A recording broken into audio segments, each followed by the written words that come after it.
যেভাবে গ্রো আপের ওয়ালেট থেকে টাকা উইথড্র করবেন। প্রথমে ড্যাশবোর্ডের ডান পাশে উপরে আপনার নাম দেখতে পারবেন। আপনার নামের উপর ক্লিক করলে আপনার প্রোফাইল অপশন ওপেন হবে। দুটি বক্সের মধ্যে ডান পাশে আপনার ইনফরমেশন এবং বাম পাশে ব্যাংকিং ইনফরমেশন ও নিচে মোবাইল ব্যাংকিং ইনফরমেশন দেখতে পারবেন। যদি আপনি এগুলো কোনোটাই সেট না করে থাকেন তাহলে এগুলো এখান থেকে সেট করে নিতে পারবেন। যদি ব্যাংকিং ইনফরমেশন সেট করতে চান তাহলে এডিট অপশনে ক্লিক করলে আপনার নাম, অ্যাকাউন্ট নম্বর, ব্যাংকের নাম, ব্রাঞ্চ ও রাউটিং নম্বর দিয়ে সেভ অপশনে ক্লিক করলে আপনার সকল ব্যাংকের তথ্য সেভ হয়ে যাবে।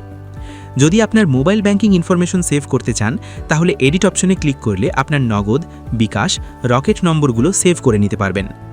টাকা উইথড্র করার জন্য ড্যাশবোর্ডের মেনুতে ওয়ালেট থেকে চলে আসতে হবে উইথড্রতে।